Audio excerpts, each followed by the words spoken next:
오늘 우리에게 주시는 말씀은 시편 3편 우리 1절에서 8절까지 말씀 제가 봉독하겠습니다. 여호와여, 나의 대적이 어찌 그리 많은지요. 일어나 나를 치는 자가 많으나이다. 많은 사람이 나를 대적하여 말하기를 그는 하나님께 구원을 받지 못한다 하나이다. 여호와여, 주는 나의 방패시요 나의 영광이시요 나의 머리를 드시는 자신이이다. 내가 나의 목소리로 여호와께 부르짖으리니 그의 성산에서 응답하시는도다. 셀라. 내가 누워 자고 깨었으니 여호와께서 나를 붙드심이로다. 만민이 나를 에워싸 진친다 하여도 나는 두려워하지 아니하리이다.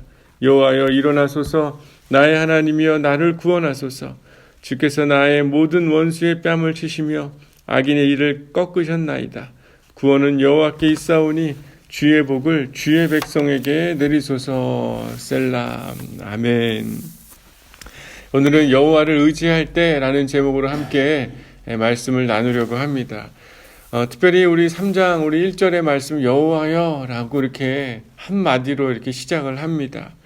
아주 짧은 한마디이지만 이 다윗의 심정이 다 담겨 있는 그런 말씀이에요. 우리들도 사람이나 하나님에게 뭔가 간곡히 우리의 마음을 표현할 때 한마디로 부를 때 진심을 담아서 그분의 이름을 부를 때 더 친밀한 그런 하나님을 느낄 수 있는 경우들이 있지 않습니까? 실제 다윗도 지금 이런 위기의 때 하나님을 향해 진실한 한마디 여호와여, 이 한마디 속에 하나님과 이 다윗의 그 친밀한 관계, 이 위기 때 한마디만 해도 하나님이 나의 기도를 들으실 거라는 확신 속에서 이야기를 하고 있습니다. 특별히 적들이 작은 게 아니라 어찌 그리 많은가 라고 이렇게 다윗이 고백을 하고 있어요. 여기서 어찌라는 건 특별히 히브리어로 마라는 표현을 쓰는데 이때는 아주 위기와 긴급한 피할 수 없는 고통의 심각성이 있을 때 쓰여지는 그런 단어입니다. 그러니까 다윗이 지금 상당히 심각한 위기 가운데 있다라는 것들을 또한 보여주고 있는 것이에요. 일어나 나를 치는 자가 많습니다. 여러분, 친다는 건 대적하는 자를 말하는 것 아니겠어요? 그러면서 이 많은 사람들이 자신을 향해 특별히 뭐라고 이야기하고 있냐면 2절에 하나님께 구원을 받지 못한다 하나이다. 사람들이 나를 볼 때 저 사람에게 구원이 없어, 이 이야기를 하고 있다는 거예요. 생각해보면 믿음의 사람에게 저 사람에게는 하나님이 함께하지 않아 라고 말하는 건 마치 저주와 같은 그런 이야기입니다. 저주를 퍼붓고 있는 것이에요. 여러분, 사람들이 이렇게 연약할 때 사람들의 말을 참 많이 듣죠. 자기를 괴롭게 하고 힘들게 하는 상황에 마음이 더 많이 가잖아요. 그래서 정말 나에게는 구원이 없구나, 오히려 나에게는 하나님이 없는 사람이 아닐까라고 이렇게 스스로 생각하는 경우들이 얼마나 많이 있습니까? 사람들이 이렇게 흔들릴 수 있고 또 위기 가운데 더 좌절할 수 있지만 다윗은 오히려 좌절하거나 흔들리는 것이 아니라 3절에 보면 뭐라고 하나님께 고백합니까? 여호와는 나의 방패시요 나의 영광이시며 나의 머리를 드는 자입니다 라고 이렇게 다윗이 고백을 하고 있어요. 적들은 많지만 하나님이 방패가 되어 주시는 분이시고 나의 영광을 회복시켜 주시는 분이며 하나님 앞에 내가 서 있고 구원을 얻을 자이라는 것을 다윗이 오히려 그들의 이야기를 듣는 것이 아니라 자신이 불렀던 그 여호와 하나님이 어떠한 분인지 그가 고백하는 것을 보게 됩니다. 어려울 때 사람과 환경에 우리는 흔들리고 쉽게 하나님을 향한 믿음을 잃어버릴 수 있지만 이런 위기 속에 믿음을 고백하기 시작할 때 우리는 진정한 승리를 경험하게 될 줄 믿습니다. 여러분, 그러한 믿음이 이 다윗에게 있었던 것 같아요. 4절에 또한 뭐라고 이야기하냐면 내가 목소리로 여호와께 부르짖으면 성산에서 그가 들을 것입니다. 응답하실 겁니다. 확신에 찬 그의 믿음의 고백을 또한 보게 되고 5절을 보면 뭐라고 합니까? 내가 누워 자고 깨었으니 여호와께서 나를 오히려 붙드시며 나를 지키시는 분입니다 라고 이렇게 다윗이 고백을 하죠.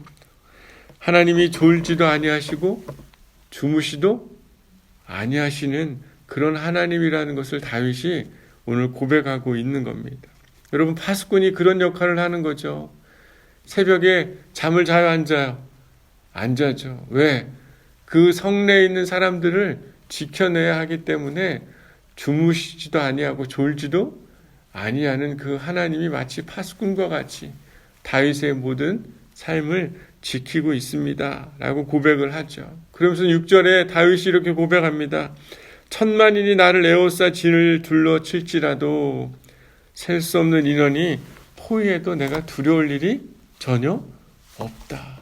그분이 나를 지키시고 졸지도 주무시지도 아니하시는 그분이 나의 모든 것을 그분께서 인도하시기 때문이다 라고 이렇게 고백합니다. 하나님이 이렇게 지켜주는데 다윗 안에 이런 두려움이 있었겠어요. 사랑하는 여러분, 하나님이 이런 분이라는 것을 경험하고 싶지 않습니까?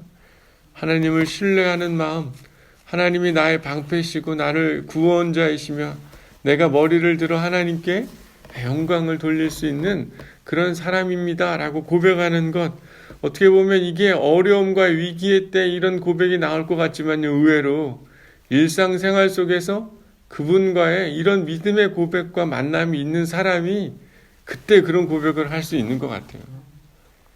그 위기 때 여호와여, 이 한마디만 해도 하나님이 나를 지키시고 인도하시는 분이라는 것을 그때 고백할 수 있게 되는 것 아닙니까? 다윗은 7절 8절에요. 하나님께서 일어나 달라고 고백을 합니다. 여기 히브리어로 쿰이에요. 쿰. 여러분, 달리다 굼 기억나시죠? 이게 뭐냐면 일어나라 소녀여 이런 뜻이잖아요. 하나님의 보좌에 앉아 계시는 그분이 직접 일어나 가지고 악인의 일을 어떻게 하시겠다는 거예요? 꺾으시겠다는 거예요. 하나님이 직접 이 악인의 일을 꺾고, 악인의 이가 얼마나 그 사나운 야수와 같이 물어뜯을 만한 그 입을 갖고 있는 그들의 모습을 하나님이 치시고 무너뜨리시겠다. 하나님 일어나소서, 하나님이 직접 일하시기를 소망합니다 라고 다윗이 고백을 하며 8절의 마지막 아주 중요한 이야기를 해요. 구원은 여호와에게 있으니 주의 복을 누구에게 내리소서? 주의 백성에게 내려주십시오 라고 이렇게 기도하고 있습니다. 두려움에서 진정한 하나님을 향한 노래, 하나님을 경외하는 자들에게 베푸시는 복을 그가 기억하고 그 은혜를 임하게 해달라고 다윗이 기도하고 있습니다. 여러분, 우리의 삶의 위기와 어려움은 분명히 있을 수 있는 것 같아요. 이루 말할 수 없는 그 아픔으로 두려워하며 타인의 말과 환경에 우리는 좌절하거나 넘어질 수 있는 그런 사람들입니다. 하지만 그런 순간에 오늘 시편 3편을 기억하시기를 바랍니다. 하나님을 신뢰하고 자신의 방패요, 졸지도 주무시지도 않고 자신을 지켜주시는 그 하나님, 또한 그런 하나님의 사람을 지켜주시고 하나님을 경외하며 그분의 얼굴을 향해 구원을 기다리는 자에게 주시는 축복이 있다는 것을 지금 시대를 살아가고 두려움 가운데 있는 모든 자들에게도 오늘 말씀은 동일하게 적용되고 이루어지리라고 저는 믿습니다. 사랑하는 여러분, 하나님의 구원은 바로 주의 백성에게 있는 것이, 하나님의 구원은 주의 백성에게 있는 것이, 한마디로 여호와여 라고 고백할 때 그 모든 구원의 의미를 담고 있는, 일상에서 그분의 구원을 경험했던 믿음으로 그분을 찾고 있는 자들에게, 주의 백성에게 구원이 있다는 것을 깨닫기를 소망합니다. 여러분, 오늘 하루 어쩌면 위기와 어려움 가운데 있는 성도들이 있을 거라고 생각합니다. 특별히 이 말씀을 통해 다윗이 주의 구원은 여호와의 그 백성, 주의 백성들에게 있다는 것처럼 특별히 우리의 삶에도 동일한 하나님의 구원, 그 구원을 구하며 내가 주의 백성이기에 하나님이 나에게 일하시는 축복이 있게 되는 그런 귀한 하루가 되기를 소망하며 하나님을 찾고 구원을 경험하는 저와 여러분의 귀한 하루가 되기를 소망합니다. 우리 기도하겠습니다.